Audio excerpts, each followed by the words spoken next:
Are you a real estate practitioner or investor struggling to keep up with today's fast-changing technology? Avoid being left behind. Learn real estate and technology in simple words without all the complicated jargon. Your treat, Talakayong Real Estate at Technologia, or Talks on Real Estate and Technology, is a regular Saturday program every 6 p.m., hosted by two seasoned real estate practitioners, broker Arnel Malabayabas and consultant William Floresta, who are both tech-savvy. Learn the latest technology and trends in real estate from investors, developers, digital marketers and industry players. And treat yourself every Saturday at 6 p.m. and avoid the daunting task of learning on your own. Your special treat is on us.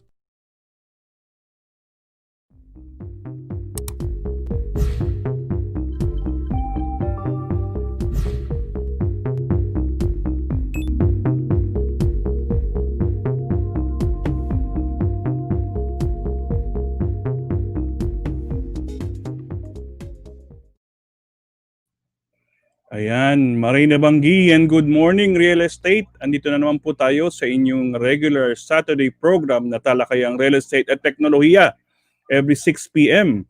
Ito po ang inyong co-host, si Arnel Malabayabas, isang licensed broker and appraiser po. At kasama natin si Master William. Magandang gabi. Good morning, sir.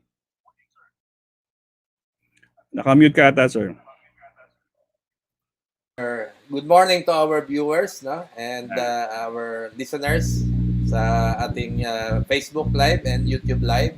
And soon we will be coming up with LinkedIn Live, no? Meron na palang LinkedIn Live and IGTV. So, explore natin 'yan, yung mga other social media online TV, no, para we could go more audience in the future. Okay. So, partner, medyo haggard looking, no, because we have a CSR done this morning sa area ko, actually sa Rizal, no, sa Montalban. This is through Parid Cares, and kasama natin dito ang dalawang local board, no, yung Rizal board saka yung Patreb, no, nagbigay tayo ng relief goods sa affected ng Typhoon Ulysses dito sa so mga around 200 families yung na-serve natin this morning. Kaya medyo pagod pa kasi siyempre papuntang Montalban is alam niyo naman medyo traffic, no? So yun yung problem. But anyway, kailangan ito yung ating tinatawag na CSR o corporate CSR, yes. And we are very thankful, no, sa ating DIC in charge, si Irene Opresio, saka yung ating chairperson, no other than Glory Marisi, the president of Baguio Real Estate Board, no?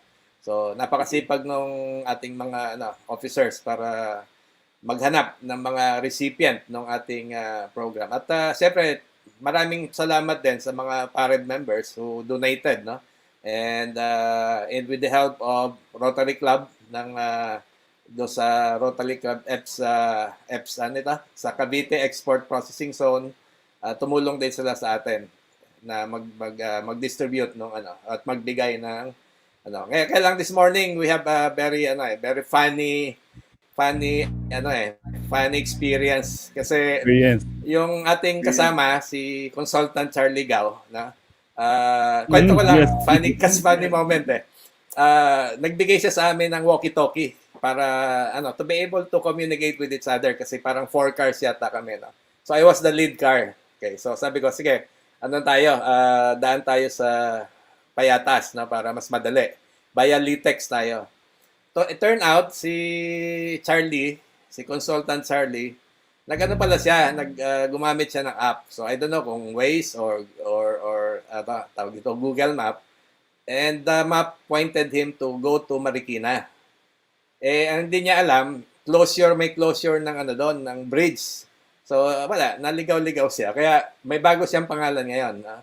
Yung Charlie Ligaw, nga naging Charles Ligaw. Actually, Charlie's listening. Yeah. sabi Naligaw nung, siya sabi nung Waze kasi, walang tumataan masyado rito. Yeah. Kasi Okay, balas siya yung tinadaan. Yeah, anyway, naman, hindi siya nakasama pero baka God has merong plan, no? Kasi yung may dala-dala din siyang may kinarga kami sa car niya. Baka not intended, hindi lahat doon sa baka some areas din siguro pwedeng ibigay. Yeah. Yes. Yeah. Andito pala si Consultant Charlie. So we will invite him okay. next, no, para to talk about his expertise also. Yeah. Siguro sabi ko sa kanya January. Si Charlie Gao. Okay. Anyway, partners, balikan lang natin yung last episode, no, bago natin ipakilala yung ating guest tonight. Yeah, by the way, 25th episode po tayo ngayon. The last one we had, ang ating special guest ay si Sir Nestor Correa, and ang naging topic natin was about property management, its ever-growing relevance during the post-pandemic. Yeah. So actually, this is a new, somehow would say, potential source of income for us real estate practitioner. Kasi from selling, after that, pwede mong i-manage yung property ng mga clients mo. So, kailangan mo yung may background ka dito, sir. And they're offering very affordable na series of courses or trainings. Courses. And we're intending, no? Di ba tayo intending to enroll also doon sa program. Yes. Okay, so siguro papasukin na natin yung ating guest for tonight, no? Pero di ba meron ka muna introduction? Yeah. Yes. The usual. Okay. Isa rin po pala siyang isko. So, ako kasi isko ng UPLB, pero siya ay isko ng, tingnan na natin po yung kanyang background. Okay. Sige, let's play it. Okay. Our treat guest received his undergraduate and graduate education from the University of the Philippines, where he earned the following degrees: BA in Economics, graduating with cum laude honors from the UP School of Economics; Masters in Public Administration from the UP National College of Public Administration and Governance; Diploma in Land Use Planning from the UP School of Urban and Regional Planning; Diploma in Land Valuation Management from the UP Open University Los Baños, and was a master's degree candidate, thesis lacking, in Urban and Regional Planning from the UP School of Urban and Regional Planning. He also received education in Construction Management from the UP National Engineering Center and earned post-baccalaureate diplomas from De La Salle University College of St. Benilde for Building and Property Management, Retail and Franchise Management, and Real Estate Management, a course he initiated for CREBA and DLSU, CSB. Our guest is a licensed real estate consultant, broker, and appraiser with an identical single-digit PRC license number 9, for all three professions. He is now also a real estate developer, focusing on mass housing development and industrial subdivision development, within the area of Bulacan, such as Santa Maria, Balagtas, Guiguinto, Puritan, Baliuag, San Rafael, and San Ildefonso. He has served as the national president of various real estate organizations such as FIAPSI Philippines, an international real estate federation in 2006, Philippine Association Realtors Board in 2005, Institute of Philippine Real Estate Consultants in 2004, and Philippine Association of Realty Appraisers in 2003. He was also a national director of the Chamber of Real Estate and Builders Associations, CREBA, in 2010 and a regional director of FIAPSI Asia Pacific in 2007. He is currently the Central Luzon chapter president of the Organization of Socialized and Economic Housing Developers of the Philippines, OSHDP, and a member of the Subdivision and Housing Developers Association, SHDA. Our guest had also represented the country as speaker in international real estate conferences speaking about the Philippine property market, such as in Singapore, Malaysia, and Barcelona, Spain.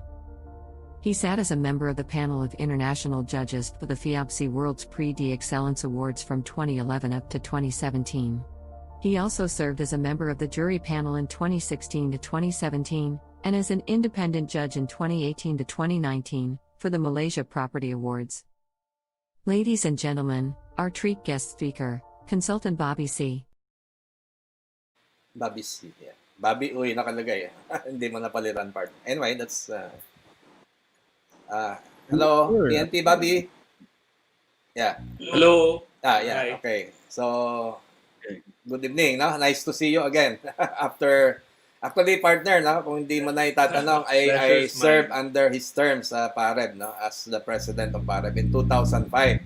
I was his VP Luzon at the time, no? So, alam mo, partner, itong ating itong ating guest, trendsetter to eh. I mean, siya yung nag-initiate dati nung we called it now yung board visitation. So nasubo yata ako nung ginawa niya akong VP Luzon eh.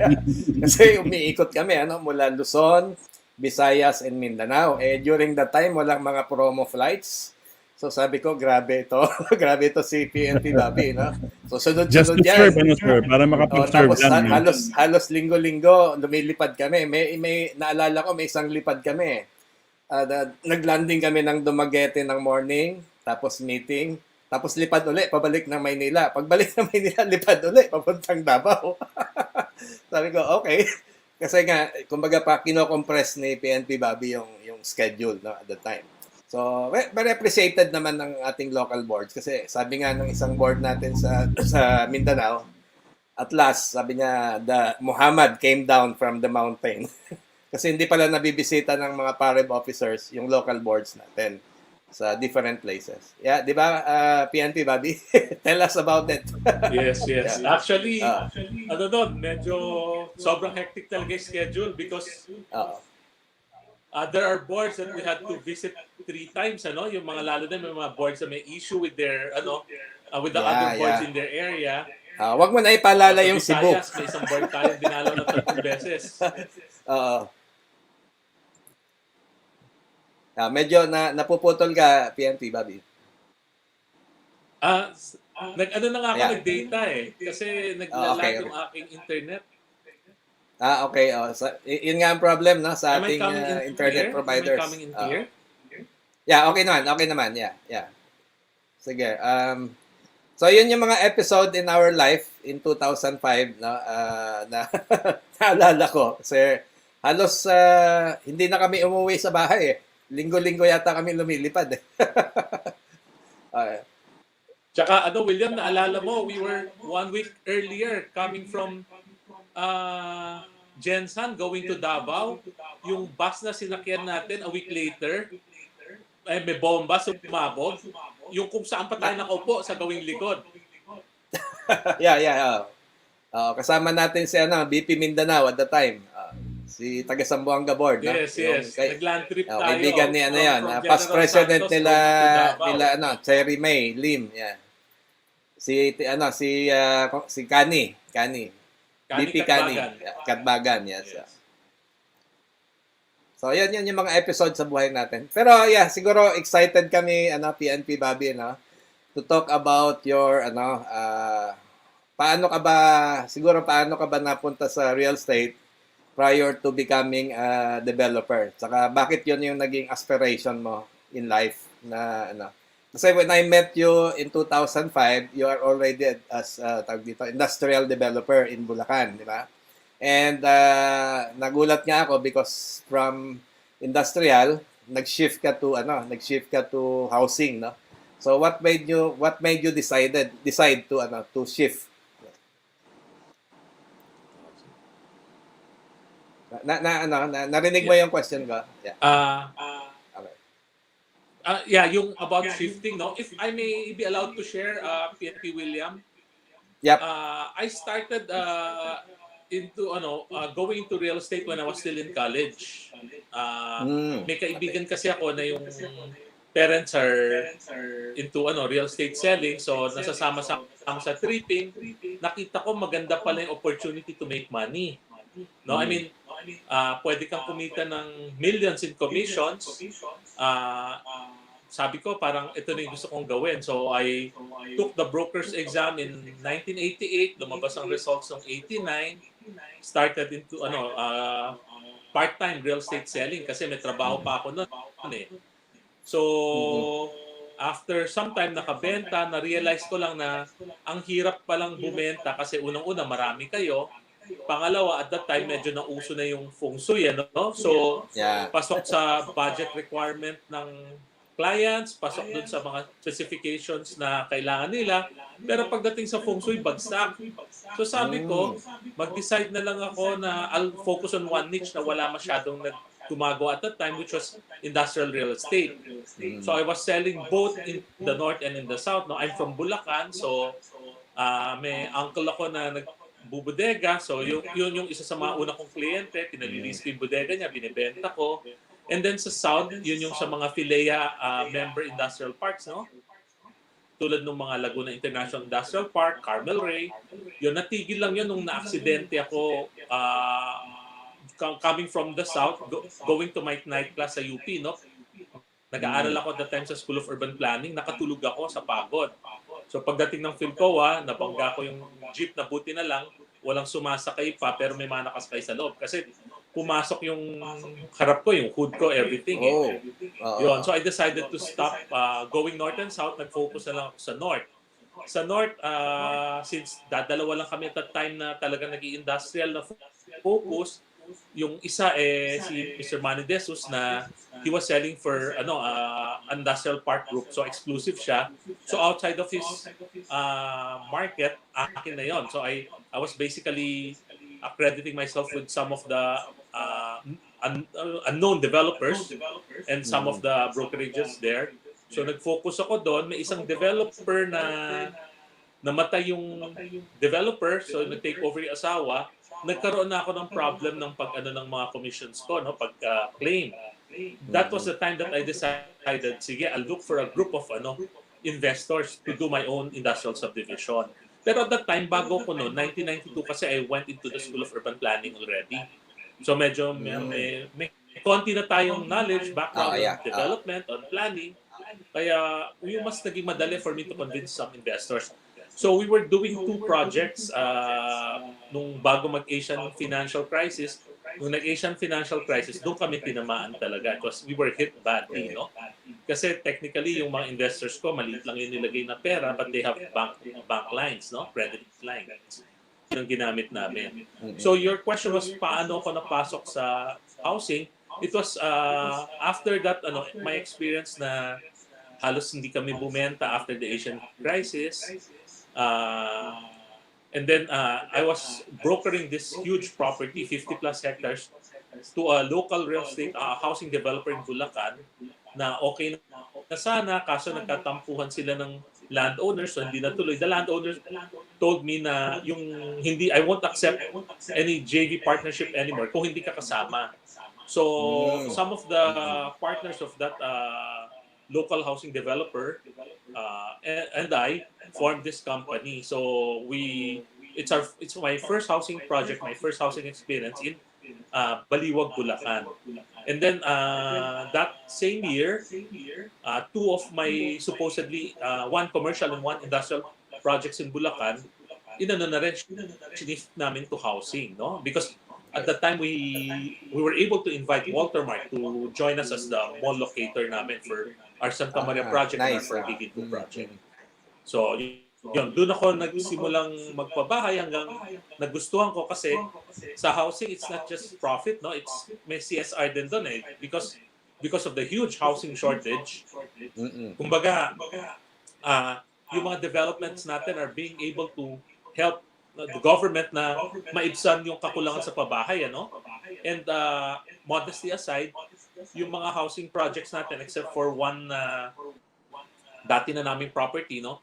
But the new site acquisitions, kung hindi na sa highway, nasa poblasyon, although we do socialized and economic housing, we try to give our clients yung medyo very accessible sites na kahit sa Maynila sila nagtatrabaho, 24 hours may public transport para makauwi sila. Okay, I understand, PNP Bobby, you have something for us, no? Yung sort of presentation about how to start subdivision development. Yes. Okay, so pero bago siguro ka mag-present, I would like to congratulate you muna for having a new kid, no? Having a new baby boy. Ayan. Si Batboy. Wow, congratulations. Kasi I understand you are you are called by Genie as the Batman. So you meron ka ng Batboy. So congratulations. No. Thank you. Kaya naging Siguro, yeah, Batman kasi my we asked daughter's named Robin. your okay. Kaya Batman and Robin. Okay. Anyway. Yes. Sige. We will allow your assistant to upload now to share the screen. Okay. Take your floor. Okay, PNP Bobby. Thank you.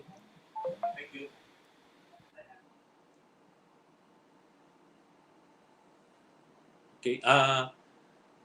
Before anything else, no, I'd like to have a disclaimer. I'm not an expert speaker, nor am I a big developer. No, I'm a small player in Bulacan.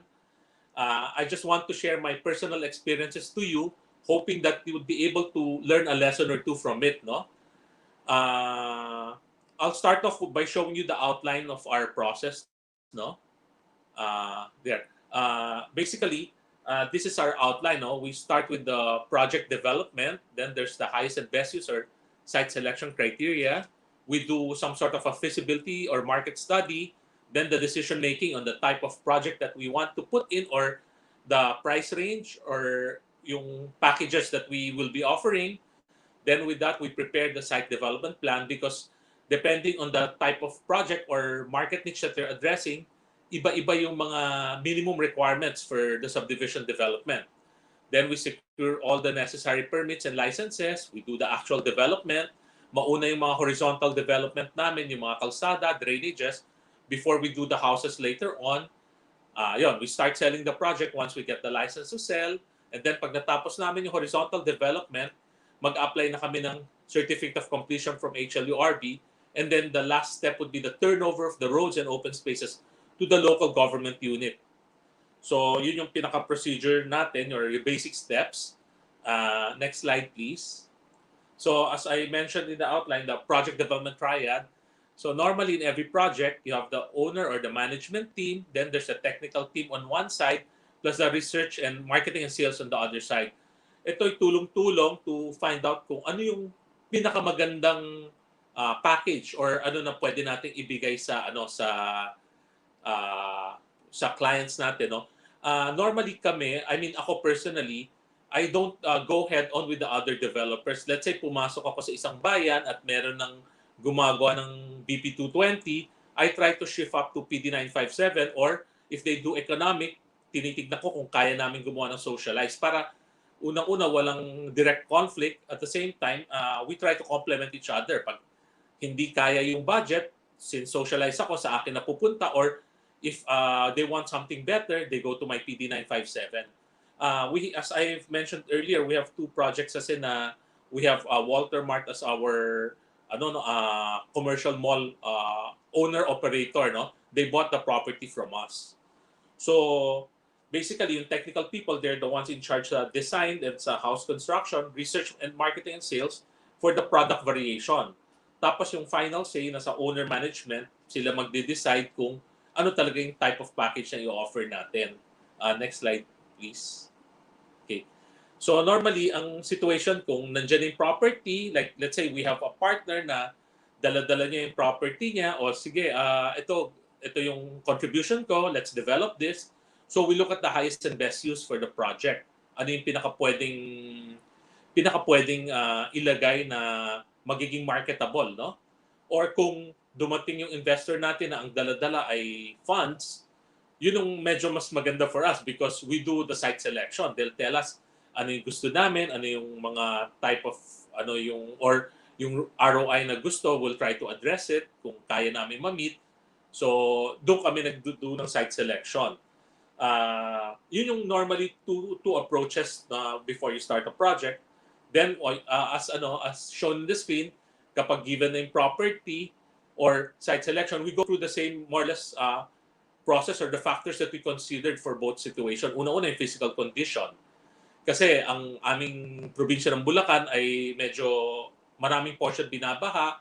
Tapos yung chine-check namin yung last flood level, yung terrain niya, yung soil condition, kung may fault line, at pinaka-importante sa drainage outfall. Kasi nowadays, yun ang talagang hinahanap even sa public hearing. Saan nyo padadaanin yung mga tubig para hindi kami bahain, no?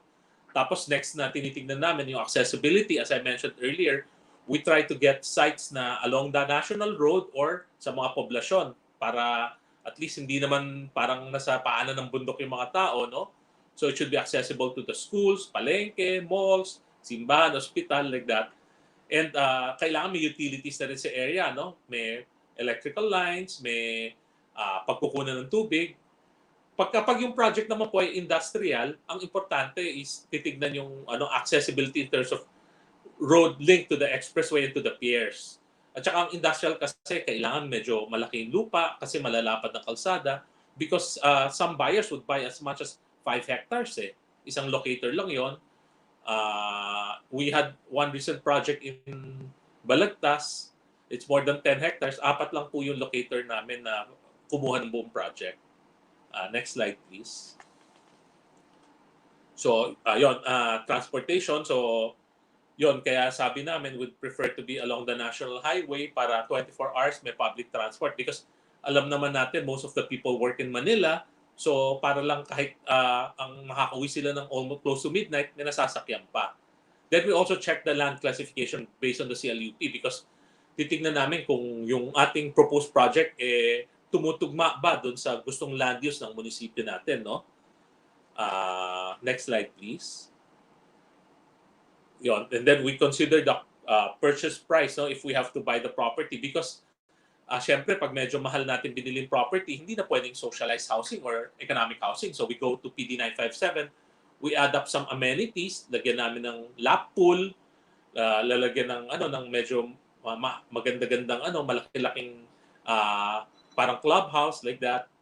Then we do market scanning, no, para to know our product. So basically titingnan natin ano ba yung nabanggit ko kanina, ano yung wala sa area, no, or para hindi kami in direct competition with other developers, ano yung existing supply ng mga developers, and ano yung ating talagang target market, sino yung balak nating bentahan. Like for example, in one area like Pulilan, kanina it's not Puritan, it's Pulilan. We put up our project there because there are a lot of factories in that area, no? Yung sa kalsada namin yon, maraming pabrika, so we were invited by the then Mayor LP Castillo to put up a housing project there to cater for these employees.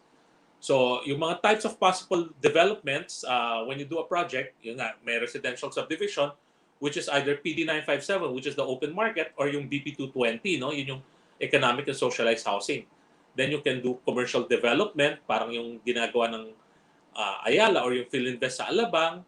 You can do industrial estates. Yung sa South, marami no, yung mga Filea, yung Laguna Techno Park, Science Park. Then you can do Memorial Park or you can do farm estates.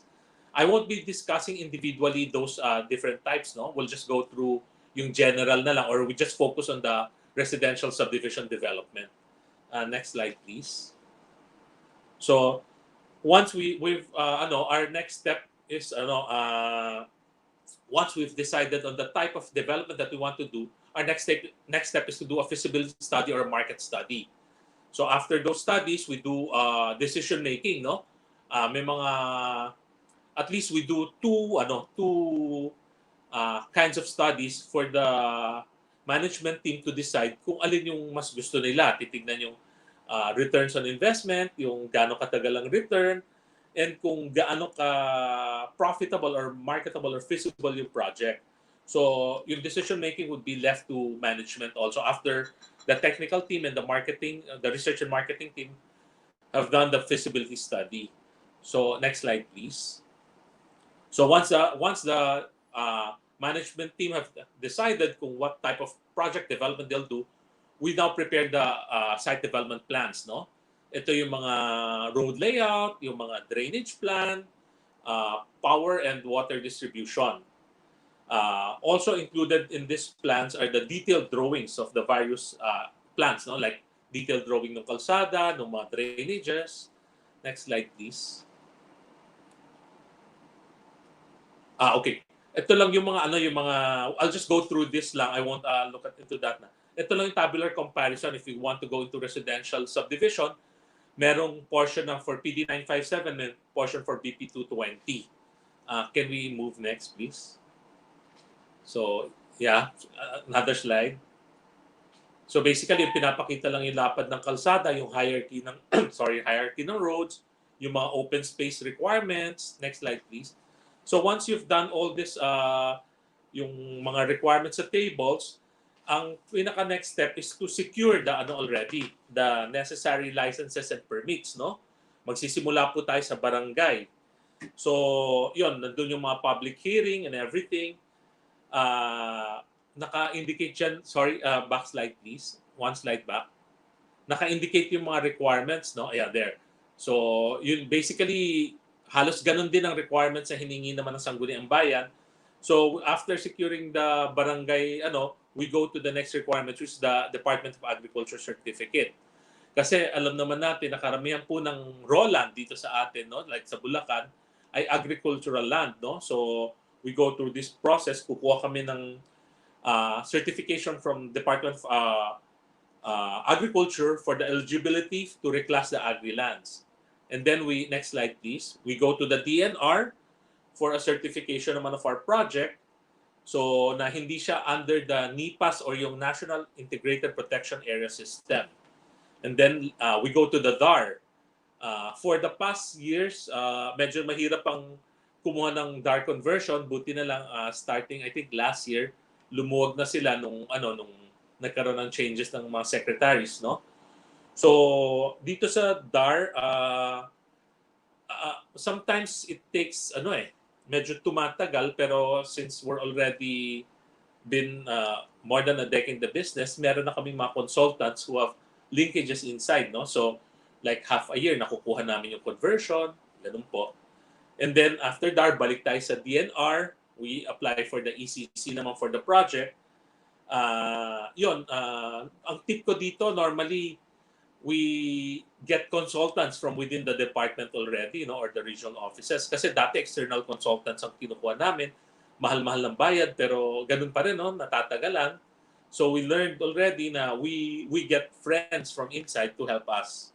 Yun yung even sa DAR po, kinakailangan may mga kaibigan tayo sa loob kasi sometimes hindi nila naiintindihan. Napapaliwanag namin yung project. Especially that we do socialized housing. I had to explain to DAR before because we were being questioned bakit ang daming kino-convert and everything. Sabi ko, ang ginagawa namin is parang yung kanila rin, sila they do agricultural land reform, we do urban land reform. We cut up those lots to help yung mga walang bahay magkaroon ng sarili nilang bahay. So mula noon, medyo naging kaibigan natin yung director at natutulungan tayo sa process. So once you're done, you've gotten all those national government requirements, balik tayo sa Sangguniang Bayan, submit everything, depende sa area, no? Sometimes pag city, Sangguniang Panlunsod, pag na-approve nila yung dev plan tsaka yung nagkaroon ng Sangguniang Bayan resolution, goes to the mayor's office for the approval of the development permit. Next slide, please. So once sa amin sa Bulacan, may isa pang step eh. Pagkatapos ng bayan, umaakit pa sa Sangguniang Panlalawigan tsaka meron pang tinatawag na governor's acknowledgement, no? Although hindi na hinahanap sa atin yan ng HLURB.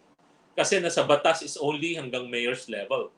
But sa Bulacan, meron kaming kailangan pa ng Sangguniang Panlalawigan resolution. At the same time, kailangan may acknowledgement ni governor ng project. Once na nakuha natin yung mga Sangguniang resolutions, we now go to the Bureau of Lands.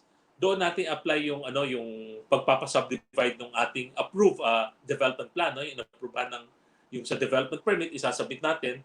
Ang output dito would be the verified survey returns, no? Na siya namang nating dadalhin sa HLURB sa Register of Deeds for titling. So once we've completed all the requirements for the subdivision, we go to the HLURB to apply for a certificate of registration and a license to sell. Tapos meron pong tinatawag na socialized housing compliance. I won't go through it now anymore because medyo marami-rami siya, no? But you can if you intend to go into that, you can email me or you can Viber me and I can assist you on that, no? Medyo madugo yung socialized housing compliance yan because until now issue yan sa mga developers And then after HLURB, we go to ano, like in our case, we do economic housing. So we're qualified for the BOI incentive, no? So we apply for a BOI incentive para tax-free kami, income tax-free kami for 4 years, no? And then pag nakuha natin sa BOI, mag-apply rin tayo sa BAR because technically dapat we don't need to go to the BAR anymore, but ang gusto ng BAR, kukuha ka pa rin ng tax exemption ruling sa kanila, no? So medyo actually that's another bureaucratic red tape dahil batas na 'yon, ano, like under the local government code yung socialized housing tax-free. Pero nire-require pa rin kami ng BAR na pumunta sa kanila. Isa pang documentary requirement natin is accreditation sa pag-ibig. Like kasi when you do economic or socialized housing, better na you get yourself accredited sa pag-ibig because banks would normally want yung mas matataas na packages eh. So kami, we go to pag-ibig for economic and socialized housing. But we can also go for bank accreditation for mga 1.5 million and up. There are banks naman accepting those eh. After we've secured all those documentary requirements, we go now to the actual development. So sa Bulacan, since karamihan po ay bukid, we do land filling, bumibili kami ng mga panambak, tapos tatambakan namin yung property. We allow the borrowed material or yung fill material to settle for at least a year or two. Maulanan siya para medyo sumiksik. Then we do the horizontal development. So road preparation, yung drainage, yung utility line. Simultaneously, pag yung portions na tapos na, gagawin na namin yung mga guardhouse, yung perimeter fence, kung may yung mga amenities, at saka yung water tank.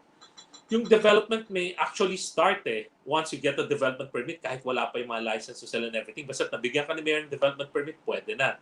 Yung mga paperworks, pwedeng simultaneous sila kung naghahabol tayo ng oras. Once na may DP ka from the Mayor's office, develop ka na habang process yung mga papers. So after yung horizontal development, we do the housing. Normally, ang ginagawa namin kapag more or less may yung equity portion ng buyer malapit na nilang matapos, tsaka namin tinatayo yung bahay. Unang-una para hindi rin malaking masyado yung capex, pangalawa para hindi rin so-called parang naluluma yung bahay. So, but there are instances na simultaneous rin, no? Like when we do socialized housing, since yung area namin medyo maganda, ang nare-reserve na yung mga units kaagad So once we get the license to sell, we start receiving, accepting the equity down payment nila. So nagsasabay na kami ng kalsada at ng bahay. After that, we apply for the utilities. Kanina napagkwento natin na nahihirapan kami in some of our municipalities dun sa water, no? Because may mga bayan na mahigpit yung water district.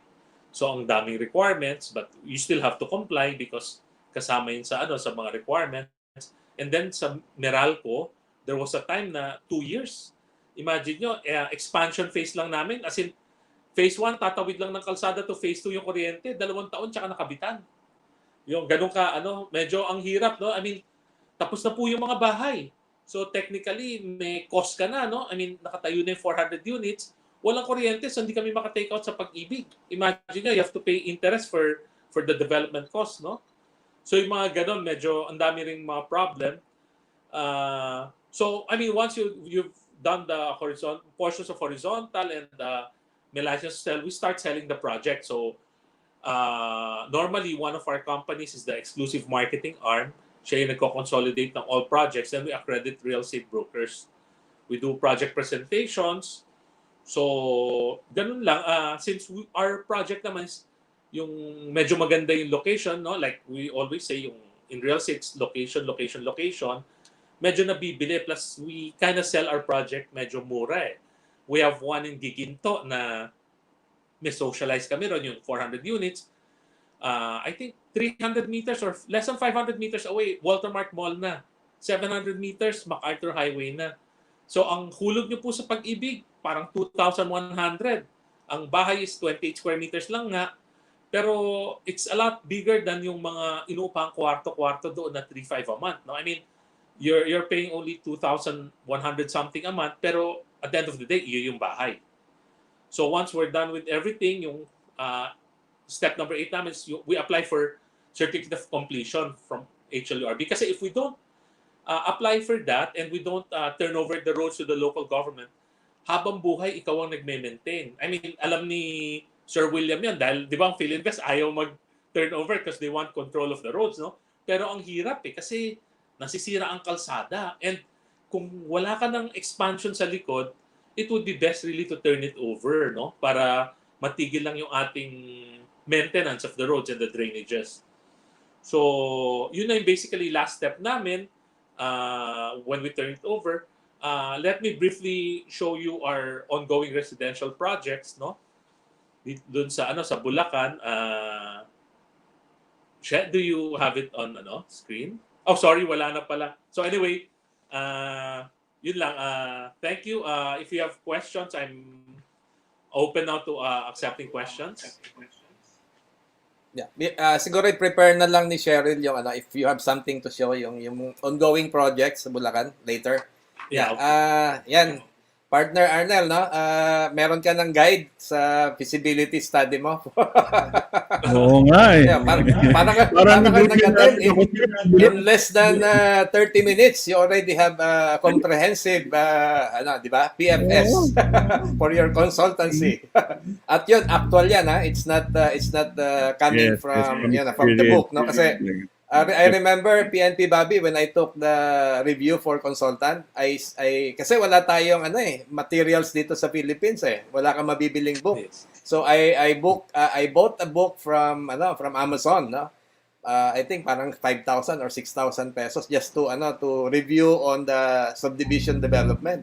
Eh wala talagang makukuha. Siguro I suggest PNP Bobby baka you need to come up with a book about subdivision development. Kahit na yung yung general para di ba? Kasi problem yan ng mga BSREM professors eh. Wala sila talagang makuhang materials eh.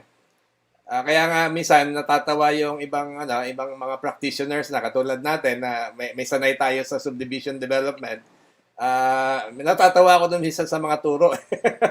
Kasi para kaya siguro we need really a material. So what do you think about that, PNP Bobby? Siguro we can do it as a project kahit for parent. Yeah. Oh, sige. We can do okay, something. Kasi I can have my inputs because I have several subdivision projects which I was the consultant also of developer. Mga maliliit lang naman na developer para natulungan lang sila on how to start. William, parang parang 6 volumes, Kasi you have PD957, BP220. Yes. BP220 plus the socialized housing. Memorial Park, tsaka Farm Estate. Hindi nyo natatanong, may maliit kami Memorial Park. Before we ventured into housing, from industrial, nag-Memorial Park kami. Pero it's not making money. Kaya hindi na namin itutuloy phase 1 lang. Hindi, siguro meron talagang other kasi yung nakikita ko naman na ibang nag-venture sa Memorial, they were successful, no? Like isang friend natin from Pangasinan, from subdivision development, parang gusto niya ngayon Memorial kasi mas mabenta yung Memorial niya kaysa sa subdivision.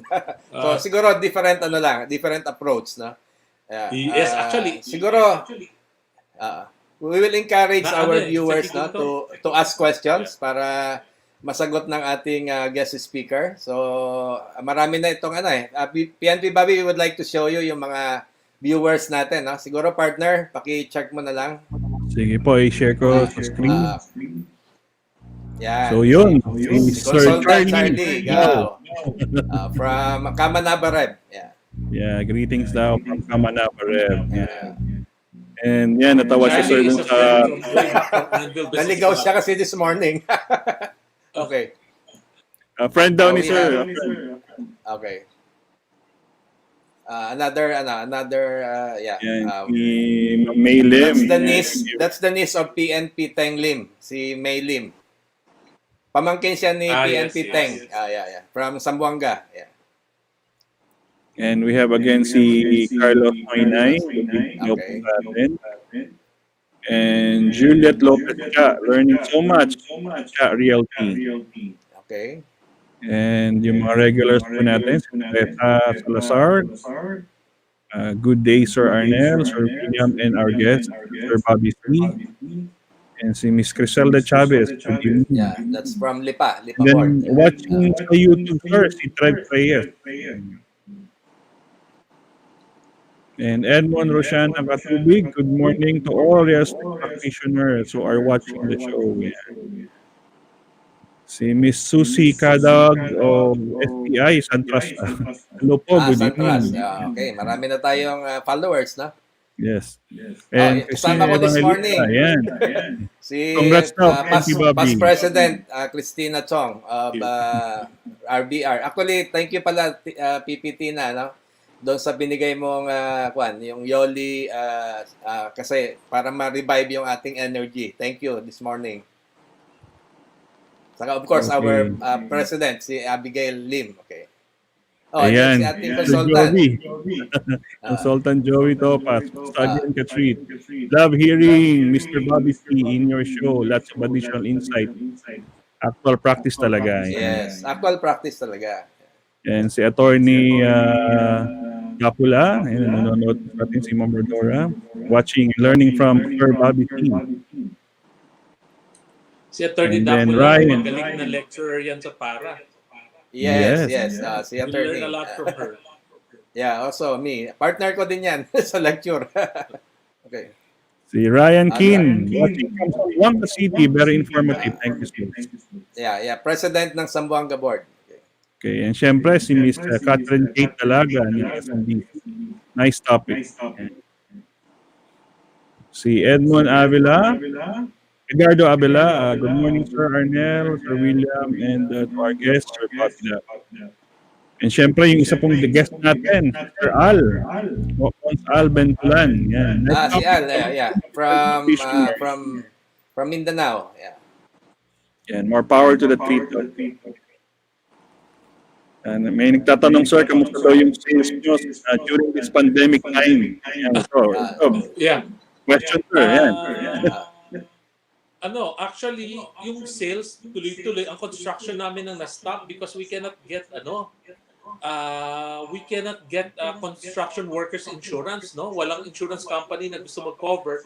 Ang Department of Human Settlement and Urban Development is requiring all developers to get that construction workers insurance.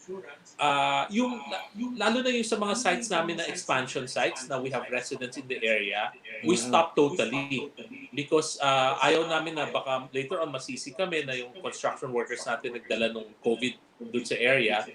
But by January or February, we'll be doing a 600 something units in San Ildefonso.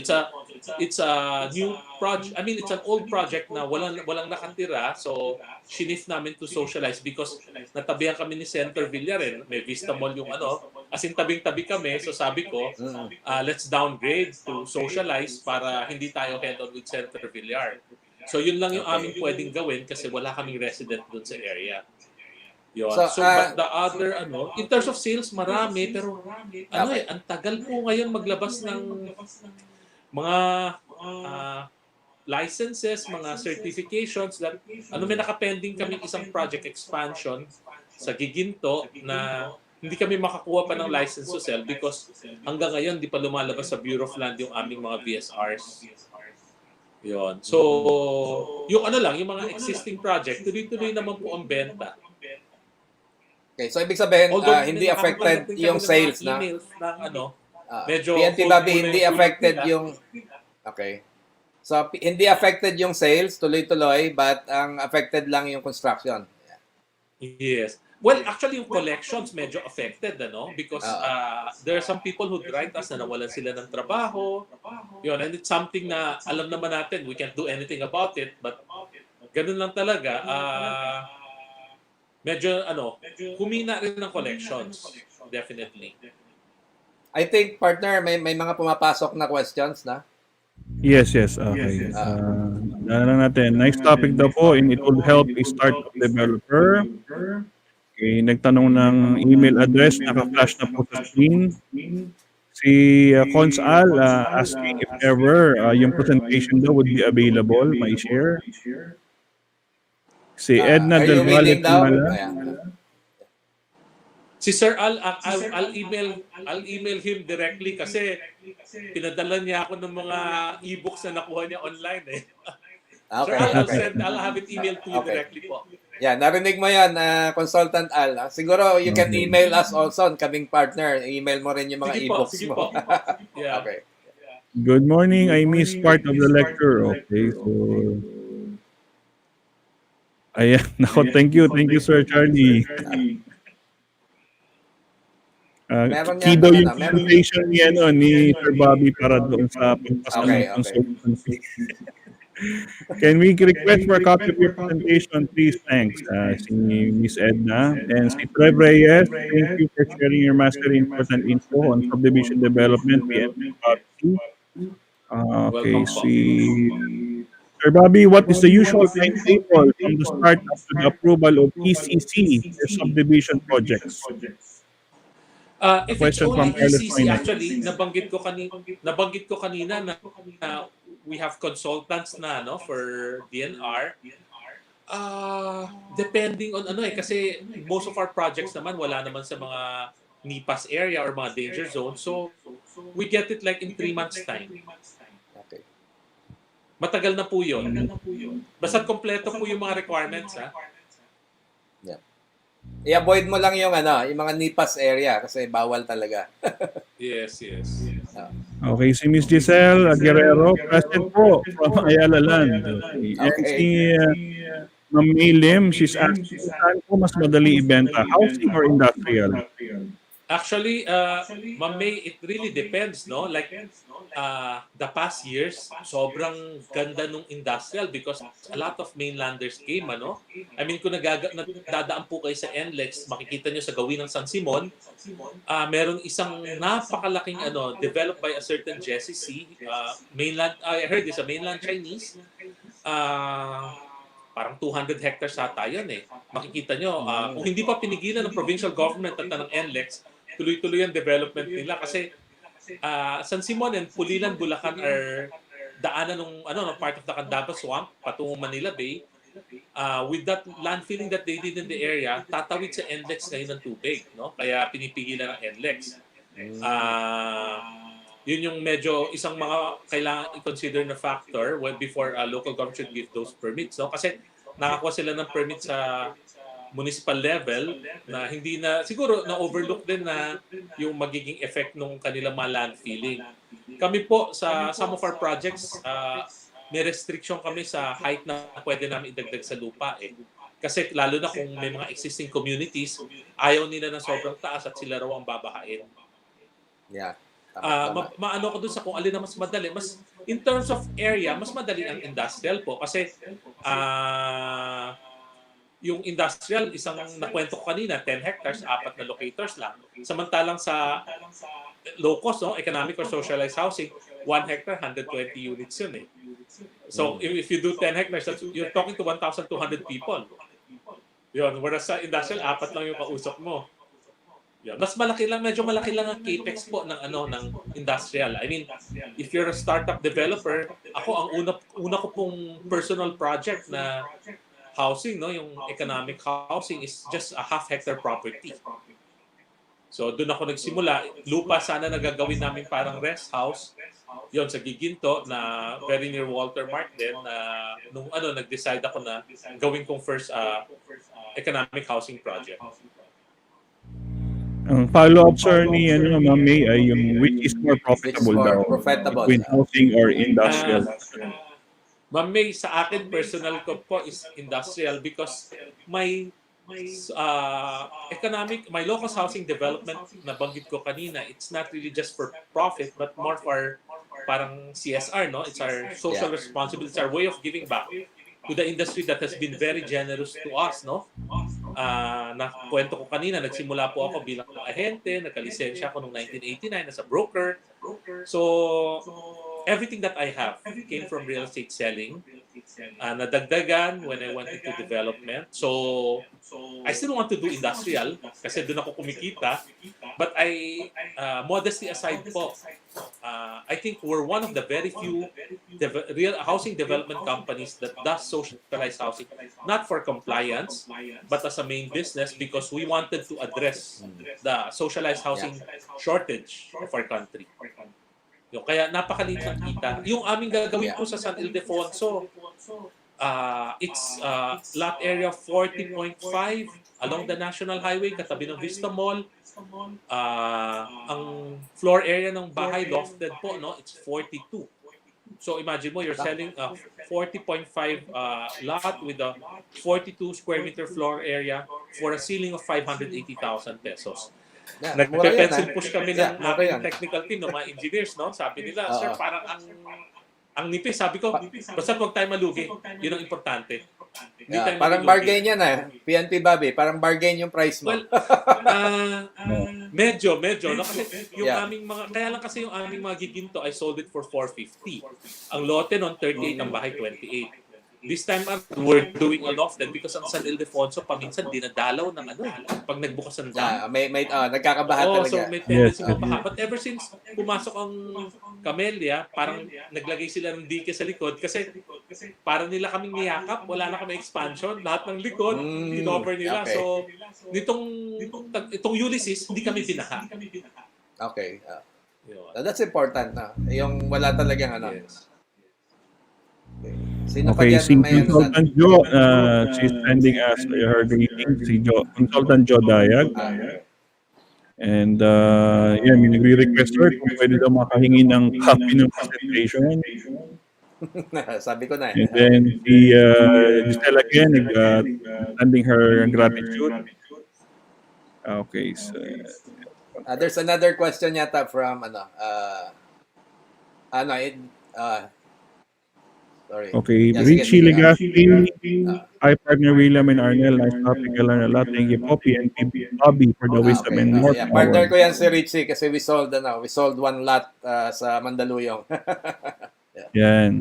And si Ryan Christopher King again. Sir, hindi ko naabot ang first part. Sir, how do you choose a site for subdivision and development? Do you have a checklist for doing the initial assessment? Yes, meron po. Panoorin nyo lang ulit.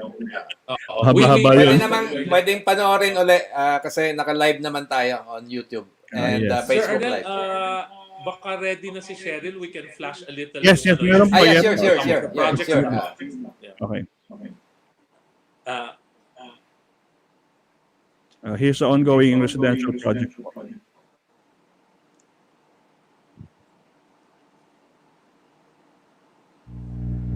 Okay, go, Miss Cheryl. Ito yung nakwento ko kanina, it's our first project.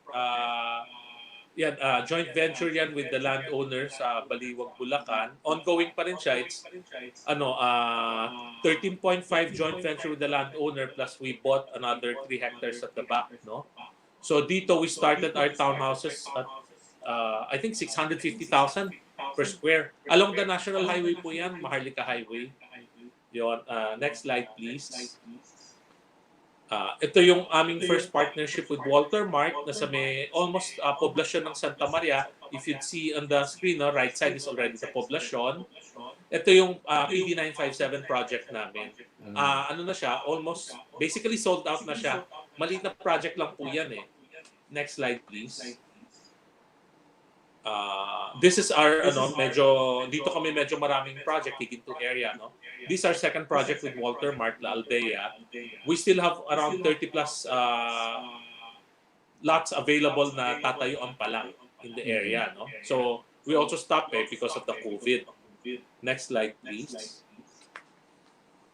Yeah, this is this is my first subdivision economic housing development, 74 units in 5,000 square meter lot. Makikita nyo yung Walter Mart na sa may gawing kanan pa rin. So it's a tolerable walking distance of probably 500 meters. Next slide please.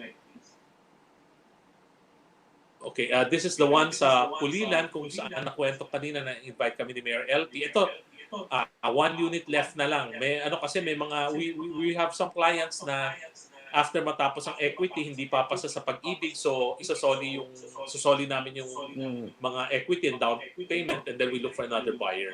And this one is in the poblacion of Pulilan mismo.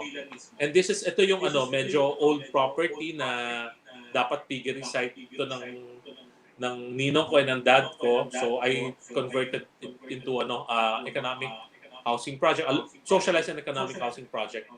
It's 450 meters from the provincial road naman. Almost 24 hours may dumadaan ang mga buses coming from Santa Cruz, Manila. Next slide, please. This is the one where we will do our socialized now. See, it was supposed to be an economic housing project, kaya lang medyo natigil because I couldn't remember kung aling bagyo yung nagkatubig yung highway.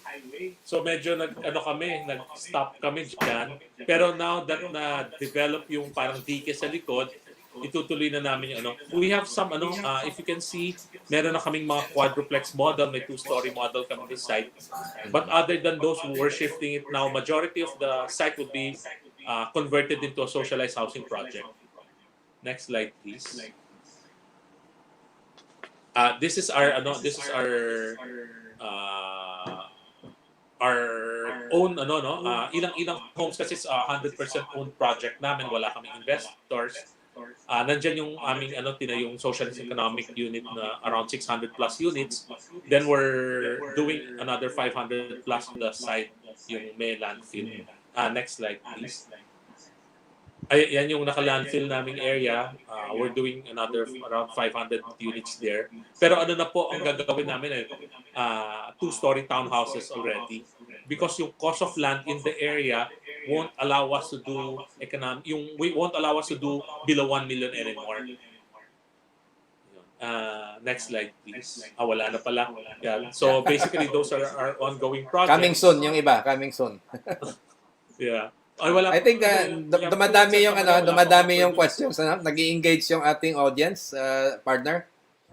Okay, and si Miss May Lim, again, meron po siyang follow-up question. If I want to invest in Bulacan, what barangay will you suggest and how much na po ang price per bodega? Ma'am May, actually wala na when we speak of Bulacan, syempre, I always look at it as, kanina nabanggit ko, near the expressway, near the exits. For me as a developer, wala na akong mapipili. Puro for end users na lang. Yung gagawin kong 5 point something hectares sa Guiguinto, matagal na naming nabili yun, and it's along the provincial road. So hindi kasing ganda ng Balagtas, hindi kasing ganda ng isang project namin sa Valenzuela na service road. Because basically when you do industrial, dapat nasa major roads ka para just in case may masirang isang trailer, isang truck, makakadaan pa kasi may extra lane, nowadays a lot of people bought dun sa bypass road, pero as I mentioned in one of my talks before, it was originally designed as a toll road when it was funded by JICA. So ang feedback sa akin, magiging toll road pa rin. Siguro after the administration of President Duterte, baka ibalik nila sa toll road kasi yung original plan. And then it would link up to the North Luzon East Expressway. Pero doon po maraming bumibili. Kanya lang ang presyo ng Roland po, ang pinakamurang narinig ko is 4,500. So medyo mahirap. Kami po, when we did our Balagtas, develop siya, may drainage, may road, may landfill, 500 meters from the first intersection, like it's less than a kilometer from the exit. Nakuha we sold it to the toll packer of Nescafe at a very bargain price. Kasi at that time, I didn't know hindi na kami makakabili ng expansion Yung likod namin, biglang naging 7,000 na after nagtayo yung Nescafe plant. Yun, so ngayon po, I am looking into Pampanga and prior to COVID po, Pampanga, Tarlac, and Bataan. Kasi po nung sinukat ko yung yung bypass lalabas sa San Rafael, Bulacan, it's like, if I'm not mistaken, 27 kilometers po ata. Pagka ginawi mo siya sa NLEX, lalagpas ka na ng San Simon, patungo ka ng San Fernando. ano yung parang pinaka focal point or magnet to do industrial dito sa bypass sa San Rafael, no? Medyo wala. Pero if you go Pampanga, there's Clark. So, pwedeng yung I heard Ayala's doing project pre-selling nila 8,000 na eh. Sa may Mabalacat area, no? Sa Mabalacat area, yes. Because of Clark. Yeah, that's nice place yan, yung Pampanga, Tarlac. Okay, si Miss Edna, sir. Sir, how do you comply with PD 7279 in subdivision development and what are the choices in urban development and housing? Sorry sir, medyo hindi ko po narinig. Yung compliance daw po natin ng PD 7279 in subdivision development and what are the choices? So the socialized housing component, as I mentioned kanina, gumagawa kami as a main business eh. So hindi namin problema yung socialized housing component na yon. So we're more than 100% compliant. Kasi requirement lang naman is 20%, di ba? 20% of your total development. 15 bumaba na siya. 15 na lang. Pero you have more than the kasi it's not actually for compliance, di ba? Yung ginagawa nyo is the part of the social responsibility. Yes. Meron pa yatang question, partner? Yes, Sir Consultant Parligao, is selling ECP for socialized and economic housing still viable this 2020 and beyond? Specifically for Bulacan area investment, or a shift to PD 957 housing more viable but lower market to market? Well, actually yung yung demand side is it's like a pyramid, di ba? Yung base medyo malaki. So malaki ang demand for socialized and economic over PD 957. Although syempre as a developer, you'd rather do PD 957 because there's no price ceiling cap, So pwede kang magbenta like yung kanina yung sa San Ildefonso namin yung aming ginagawa, kung naging PD 957 yung 580 we can easily sell for 1 million eh. Kasi yung aming mga townhouses is sa Baliuag is more than 1 million already, no? Na ang floor area is 43, lot of 48. Yun. So, if you want na medyo mas marketable, mabilis mabenta, you go for economic. But if you want to be more profitable, you go for PD 957. Yun. And the demand would always be there basta maganda location mo, maayos yung bahay mo. Tapos hindi ka, like I said kanina, we try to buy sites na hindi ba medyo mahal ng konti but may public transport because people would rather try to go home to their own houses every day kesa nagbe-bed space sila sa Manila. Yeah, that's true. So may follow-up ulit si Ma'am May. If end user, saan daw po pwede mag-invest? Gusto talaga mag-invest ni May sa Bulacan. No, actually, Ma'am May, ito ba'y para dun sa kamag-anak niya? Tinawag kasi sa akin ni Uncle Teng Lim yan namin naghahanap. Sa Bulacan, sa ngayon po, maganda. For me, I'm biased for Guiguinto, Tabang exit, and yung Balagtas exit, no? Pero siguro you have to be prepared to shell out mga, at the very least, 4,000 pesos per square meter for raw land. Yun. I always tell my clients naman na kung may budget, huwag niyong titipirin. Bumili kayo ng nasa main road, nasa major roads because kapag 20, 30 years down the road, lumaki yung urban area, magka-urban expansion, at least you can convert it into commercial. No? So there's other, yung highest and best use niya would change, no? And then you can benefit from it. Whereas kung nasa looban ka, Barrio Road ka, like actually my first industrial subdivision, farm yun sa Punturin and Lawang Bato, Valenzuela, makipot yung mga daan, no? So medyo nagsisi yung mga una kong buyers, but they're friends, kaya binibiro nila ako na napasugo sila, napahamak. At that time kasi wala namang mga nakatayo, so kahit sabihin mong 6 meters ng kalsada, accessible. Ngayon dahil lumaki, dumami mga tao, so nahihirapan na sila. So kung may budget yung end user nyo, still go for ang May Kawayan is already very traffic. Marilao starting to build up. And then, Bukawi, mahirap, pero may Tambobong exit.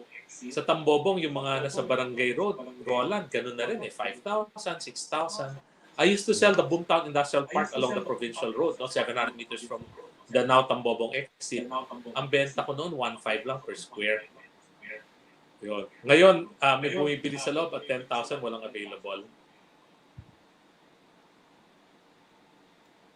Okay, there's another one. May pahabol, sir. How about areas in Bahay Pare, may Kawayan po? Go invest po ba in the area? Bahay Pare? Bahay Pare, may Kawayan. Yeah. Bahay Pare, ano na eh, actually medyo malayo na sa exit pero maunlad na yung lugar, no? I mean, dadaan ka sa may Santo Niño area, alam ko parang may Robinson. So it's been quite some time that I've been to that area. Pero maganda siya kasi may road siya going out to Caloocan naman. So depende. If you do industrial, ako parang nahihirapan ako sa may Kawayan kasi I always pass through the NLEX and clog up ang Valenzuela, clog up ang may Kawayan. So I'd rather go a little bit farther. I mean, a farther exit na madaling mas accessible. Yeah, even farther kasi mas mabilis naman yung takbo ng yung flow ng Travel sasakyan. time. Yeah, travel time. So, Yun lang, but tamang syempre, kung consideration. marami po kayong yung marami kayong trucks, you would have to consider the cost of fuel and the cost of toll fee, no? Yun. So, but there are a lot of logistics company now putting up in Balagtas. Okay. May pahabol pa ba, partner? Wala na po. Wala na. Okay. So in your own assessment, partner, 'di ba? Kasi nakita mo yung yung flow ng how to start a subdivision development. So in your own partner, kasi ikaw ay nag-take up ngayon ng review. So baka meron kang tanong kay PNP Bobby. Actually, sir, parang nag-review na ako ng mga topics ko noon sa appraiser. Parang refresher agad tong short period na to with the PNP Bobby C. So na-cover mo na lahat. Oo, kanina habang nag-present ko yung checklist niya, lumilipad yung utak ko dun sa gagawin ko sa PFS ko eh. May pahabol si Consultant Charlie. Question. Yan. Can you share at least one instance as a developer you want to give up? What learnings can you share here? May instance na gusto mo na mag-give up. Sir, learnings po ba o earnings? Sabi niya kasi, sir, may instance na as a developer you want to give up. Ano daw yung learnings you can share here? Learning. Yeah, learnings. Learning. Actually, madami. I shared that last time sa Parep, no? Ang daming learnings talaga. Until now, kasi every project is kind of unique. You'd get, ang pinaka-importante sa akin ngayon, no, honestly, is you have to have your backroom intact, backroom operations, so accounting. Because I have one project, napakaganda ng site, I was happy with it, but then we found out na nanakawan kami ng dalawang manager, isang maliit na project, nanakawan ng isang 7 million, isang 850. So, yung aming backroom, yung aming accounting team, was not able to track it, no? So ngayon I added 2 people to do the audit, and then as much as possible nag-link na kami kasi nakwento ko nga kay Sir William tsaka kay Sir Tito na hindi ako tech, Ngayon we're using the banks now, yung technology nila to do the collections, no? So no cash transactions kami. Yon, because yun yung nasayang yung pagod namin. Medyo nagkatampuhan yung 4 kami magkakasosyo, nagkatampuhan kasi because they were expecting na dapat na monitor namin. Sabi namin, kayo kumukuha ng cash kayo yung nasa inyong collections. Bakit hindi nakita rin, no? So, yun lang ang kailangan before you venture into project, kailangan medyo intact yung team mo. And try to hire yung people with integrity. Hindi kailangan magaling, basta willing matuto. importante mapagkakatiwalaan. Yung one of the reasons kaya natigil rin ng aming San Ildefonso because in 2016 we found out na yun nga, nanakawang kami. And everything, comes also as a blessing. Nanakawang kami, nag-freeze kami na expansion. So dumating tong crisis, halos wala kaming utang. I mean, hindi kami namili, hindi kami nag-expand eh. So we have in our land bank more than enough for probably 20-30 years to develop. Kaya lang syempre, as developers, every time may dumating na property, maganda, bibilin mo. So mula noong 2016 na nanakaw kami, nag-slow down kami. Yon. Kaya technically, luckily, wala kaming, the company does not have much utang. Or, technically, wala siyang utang. Nakaka-relate ako sa kwento mo, PNP Bobby, kasi yung one of my developer before, naging aggressive sila sa expansion and putting up different subdivision all over. Meron nga sa Bulacan up to south. But sabi ko sa kanila, 'di ba, yung Chinese mindset When you have one project, do not get something from that project and put it to another project, 'di ba? Hindi bawal tayong bawal tayong mag-transfer ng funds. So I was advising them not to do that, but they were kasi ka-problem sila sa one of their projects somewhere in the south. No? So parang yung funds from Rizal transferred to another place. So nagkaroon ng ng effect, parang domino effect So all the projects that they are constructing bagsak lahat Pero maganda ang bentahan during that time. And hindi rin nila na monitor yung back end. So there are people in their group that parang nagnakaw din. Yeah. So yun, nahirapan sila makarecover. Actually, may mga so kailangan yun ng babantayan. Sobrang laki nila, sobrang laki. The problem is like they're the major players in our area, pero since they're the major players, billions din yung utang nila, no? I mean, I got to talk to one of them a few nights back. Talagang nagsisisi siya, no? Yun nga kasi when we were in abroad a few years ago, nasabi ko na parang ang laki nyo na, yung land bank nyo is thousands of hectares. Why do you have to keep on buying? Yun. So, even the major players natin, kaya sila nag-float ng commercial papers, di ba? Kaya sila because as developers, hindi matatapos yung pag-uutang natin because there would always be opportunities. Na pag nakita mo, kailangan kong bilhin to because down the road, i-develop ko yan. And naging problem rin namin because nag-boom ang real estate and I do socialized and economic housing. So yung packages ko sa contractors hindi naman malaki, no? Nawalan ako ng medyo na walang kami ng mga contractors. Naging konti. Kaya hindi rin kami masyado nakapag-expand. Actually, yun nakikita ko isang problem sa development yung contractors, no? Kasi mahirap din gumawa ka ng in-house, di ba? That's labor intensive. So you need to have parang third party or you farm out the construction. So yes. In your case, yan kasasabi mo lang, no? How do you choose the contractors? Kailangan ba AAA, AA? Ngayon meron akong ongoing case, no? It's with a contractor that was referred by one of our stockholders na parang kamag-anak. Maganda presentation, dumating sa amin, kompleto team and everything. We gave 50% down payment. Pero hindi naka-deliver, no? So, nag-file kami ng criminal estafa, tsaka may ongoing court case kami. Yung matitino kong contractor is isang mag-ama na talagang matagal na namin kasama, more than a decade. Ang policy ko naman kasi lagi, I won't allow them to lose money. Basta upfront kami, sabi niya, sir, lugi ako magkano? O sige, utang mo to pero technically I don't charge them anymore, no? Kasi basta kumita yung project, ayoko naman malugi siya because we're in the same boat, kailangan kung biyahe kami, together kami, lalayo kami. And I've been telling him since ang hirap mag-deal sa mga construction workers, siya talagang sila mag-ama, talagang galing sa construction. So sila yung ginagamit ko. A lot of developers now are using technologies. Nakakatakot sa technology kasi Di ba meron tayong narinig sa Cavite, nagka-problema. Since sa Facebook, malaking developer to was doing so well. But along the way, yung kanyang cash-in-place system nagkaroon ng mga leaks.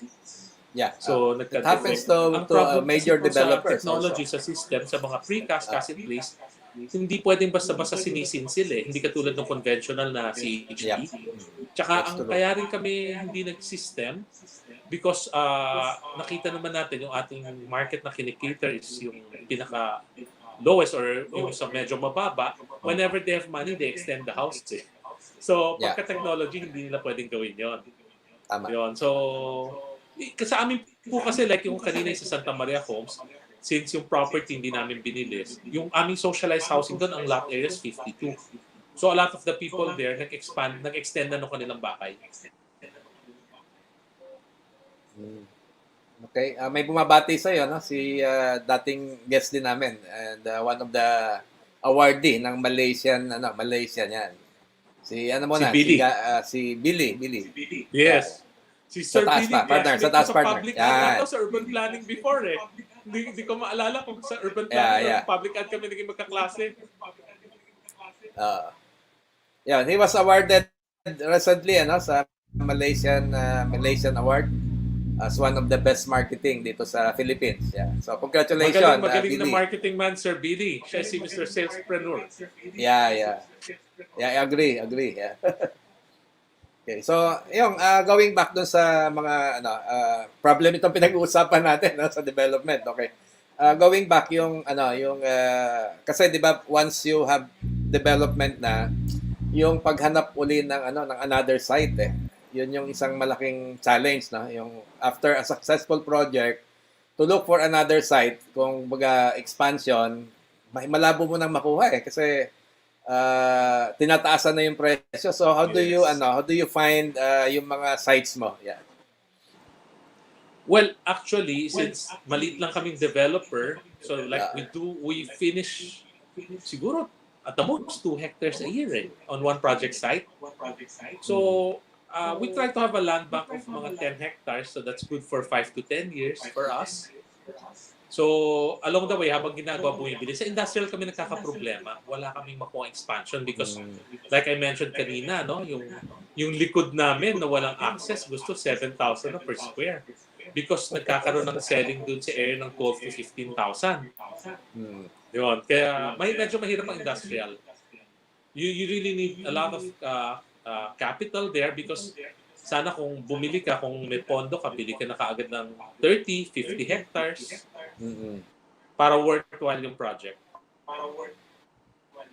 So may isa pang question dito. Another question from Edna. What's the best to develop daw? A subdivision to sell lots only or house and lot?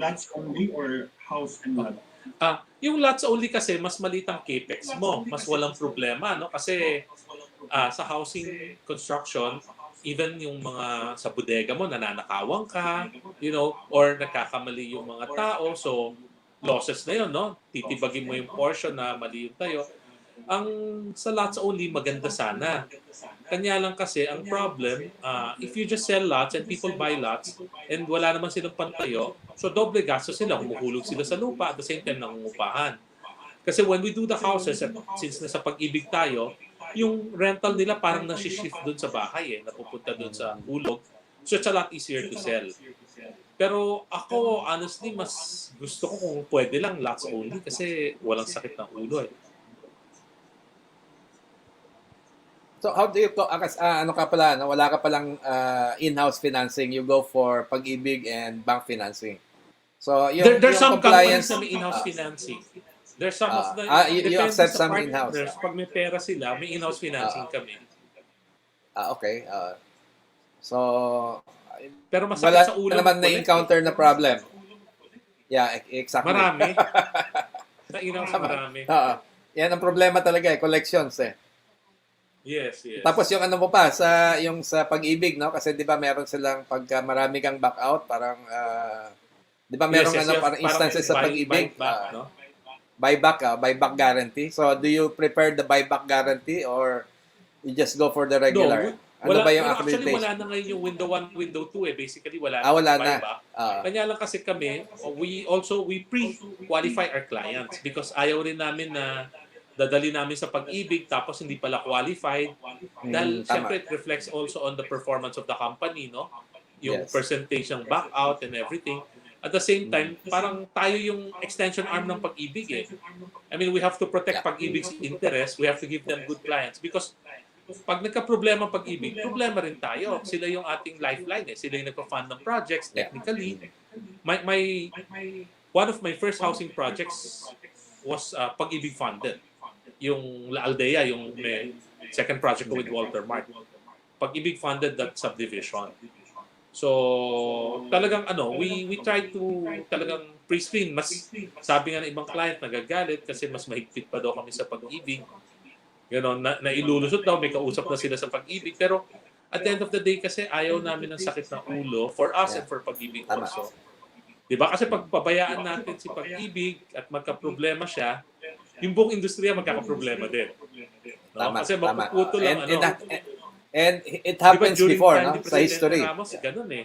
Funding problem eh. Kaya ang daming nahirapang developers. Tama. Okay, partner. Nag-follow up pa si overtime na naman Edna. tayo, no? May follow up pa si Miss Edna uli. Is that the reason why the rate of interest is higher for an in-house financing rather than the bank financing? Yes. Because yung mga developers na yan, kami, we also need to borrow. So we add on the rate of that's being charged by the banks. That's why lagi ko sinasabi sa mga kliyente, kung pwede, ayusin yung papeles nyo para huwag kayo mag-in-house. May mga ini-in-house kaming, ngayon, a few na lang, no, na Pinay with foreign husbands or, yung spouses nila, foreigners. So magbayad yung kasi bultuhan. Or may iba talagang medyo walang dokumento, no? Parang so-called underground economy, pero papasyalan mo yung mga pwesto, parang may capacity. Yun. For our open market, we allow in-house financing, but we try to limit it. Kasi there was a time nagulat yung board na ang laki-laki ng in-house na fini-finance namin. Pagka nagkaroon ng ganito, ng economic crisis, patay na. Yeah. Luckily nga na-trim down yun down to probably 20% or 10% of the existing in-house funding namin. Okay, Sir Edwin Nakalamba. Hi, Consultant Bobby. How much now is your cost per square meter in conventional socialized housing, BP 220 and also PD 957 housing? Cost of development of houses or roads? Sorry, medyo hindi ko na-pick up yung question. Okay, how much daw po is your cost per square meter in conventional socialized housing, BP 220 and also PD 957? Okay. PD 957, wala kaming ongoing. Meron kami economic housing, yung townhouses. Finish siya, I spent a little over 15,000 per square. Sa economic, kasi it's bare, previously, nakukuha pa namin ng 7,000 eh. Yun. Kaya nga medyo nag-aalala yung aming technical team dito sa gagawin naming 42 na loftable because since it's a loft, the foundations are, it's bigger. Baka sabi na, sir, baka mag 10,000 tayo dyan. So, ang napupunta sa construction is already 420,000. Natitira na lang natin na sa lotes 160 plus meron pa tayong marketing expense. So, we had to redo the design. Instead of doing concrete second floor, nagbalik kami sa C-par links na marine plywood ang flooring para lighter on load. So, we can do... Kasi ang San Ildefonso namin, we had landfill of 1.5 to 2.5 meters eh. So medyo pag hinabol namin yung natural ground, medyo malalim, mabigat sa foundation cost. Tama. Tapos gagawin pa namin siyang lofted, no? Unlike kung isang floor, pwede kang parang naka-float, kapit-kapit yung mga bahay since row houses. Ito kasi we're considering the load nung sa loft eh. Yun. So honestly, medyo hindi pa namin alam kung may kikitain dun sa sa 600 plus units na yun. na lofted Okay po. socialized housing. Last na po ata to kay Sir Nelson Chua. Hello, PNP Bobby. I know you are into large-scale socialized housing. What is your advice to a startup pocket developer townhouse 2 to 8 units price range in Cebu and Visayas that may be similar in North Luzon area? Pocket I'm sorry, I'm development. not familiar with Cebu, no? So hindi ko maano. But ako kasi I always consider I scan the market, yung price range ng competitors, yung supplies ng iba, ano yung possible demand. Then from there, I design my units or my houses. Kung pocket development, syempre, pagka wala kang economies of scale, medyo lalaki yung cost mo per square meter, even sa land dev. Kung maganda yung location, probably I'll go for medyo upper market townhouses. Pag medyo hindi, it really depends gaano kalaking lupa, ano yung pwedeng ilabas na number of units or sellable. Ako kasi pagka ang sellable ko is like below 60%, hindi ko tinutuloy Unless medyo mataas mataas yung package ko na yung open spaces nava-value nung ating mga buyers, no? But if you're catering for the medyo low cost, ang importante sa kanila yung units nila mismo their own dwelling places. So I try to maximize the sellability of the land, no? Yung buildable area. Kung pwedeng ang i-70%, pinipilit namin i-70%. Hindi ko, sorry, Nelson, medyo hindi ako familiar sa Cebu. If you could email me, then kung may Google Earth, probably we could try to discuss it. And hindi ako familiar sa availability ng mga units sa area. Probably pinaka-best person to help you right now is si President Sam Lau, He's from Cebu. But I can baka help may plan you na si construction cost. Baka may plan si VP Nelson to yung market develop. Hindi ko kabisado Exactly. Tama, kasi you have to consider yung market situation saka yung competitor mo, di ba? Before you can do pricing. Then, ito, last na siguro, sir. From Constantine Royeras, what is the ideal purchase price for a lot good for socialized housing? What is the maximum price? Bakit tinatanong niya yung rule of thumb for developers? Yes. For most developers, sasabihin sa'yo, nowadays, kailangan below 1,000. Kung pwede, 800. Kami, I can still buy at 1.5, pero yung margins ko talaga maliit. Kasi remember, it's not just the 1.5, no? You have to add that 35% na nawawala sa roads and open spaces plus landfill. Yun. Medyo manipis, kaya mahirap. Yung aming San Ildefonso, I was able to buy that from Banco de Oro. Medyo bargain yun, no? Kaya kaya nating magbigay ng 42 na floor area. Yun. Because, sorry. Nawala. Yeah. Kaya natin magbigay ng 42 na area because, medyo ang baba ng acquisition natin ng lote doon. Okay, I think partner, nag-overtime na tayo, no? 1,000. Okay. Oh, 1,000 daw. We have answered almost yung mga questions nila. Siguro, tanong na lang natin si PNP Bobby if willing to share yung kanyang presentation sa ating audience. Yes. I thought, PNP William recorded siya? Yes, recorded, sir. Recorded. Recorded, yeah. Hindi, kasi some would like to ask the hard copy or soft copy pala.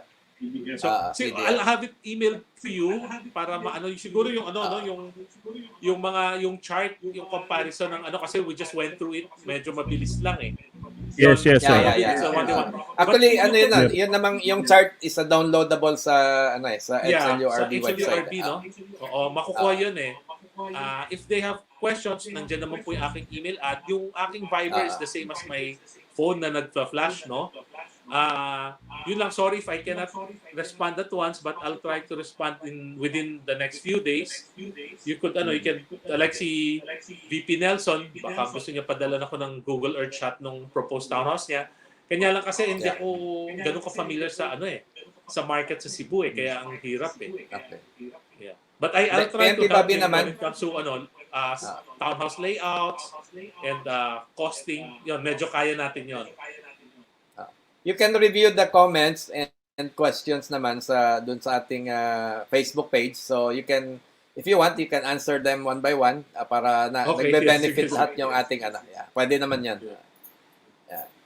And Okay, probably, so I think, pwede ba i-attach doon yung mga tables, yung presentation? Hindi. yeah, I think The you can. comment section, or Kasi, that would be too heavy? Paki-check mo nga, partner Arlan. Pwede, di ba? Pwede save as PDF na lang sir, para mas Save as right. PDF. Yes, okay. Alam na ni Cheryl yan. Alam na ni Cheryl yun. Okay, for the email address po, you can see it under the screen. Bali, bobbyc88@yahoo.com. And his mobile number is 0918-888-8168. Okay. Yan. So, ayan po yung contact information ni Sir Bobby. So again, we are thankful to our guest, the consultant Bobby C, for gracing us at the 25th episode and sharing with us yung kanyang personal experience in terms of yung business and development ng affordable or low-cost housing. So, marami pong naging interesante para sa mga sumigat-subaybay natin, and we hope you learn a lot from this episode, and we are thankful to Sir Bobby.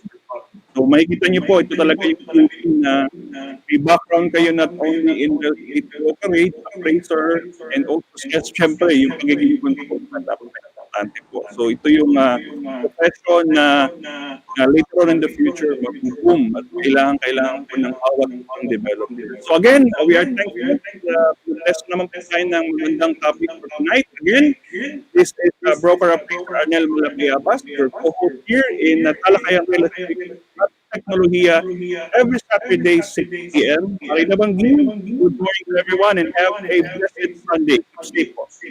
Okay, so our gratitude and very thank you to our past national president Bobby C.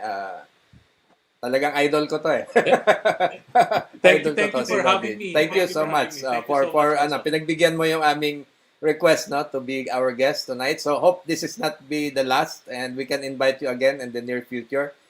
You can announce your new development if you want, kasi para we can help you also market and recruit brokers for you sa project mo. Yeah.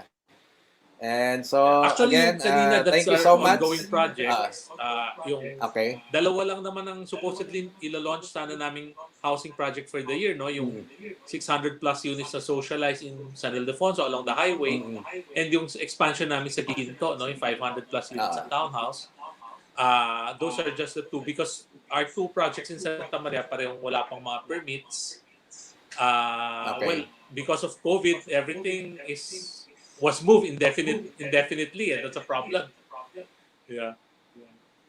Okay. So but thank you so much. As soon as everything's ready, we're open naman to brokers helping us also in selling our house. So just give us a call or PM me para we can invite you again to announce your projects in the near future. Okay. So maraming salamat sa iyo, consultant and past national president Bobby C, for sharing your views and knowledge on subdivision development. So maraming salamat sa ating audience for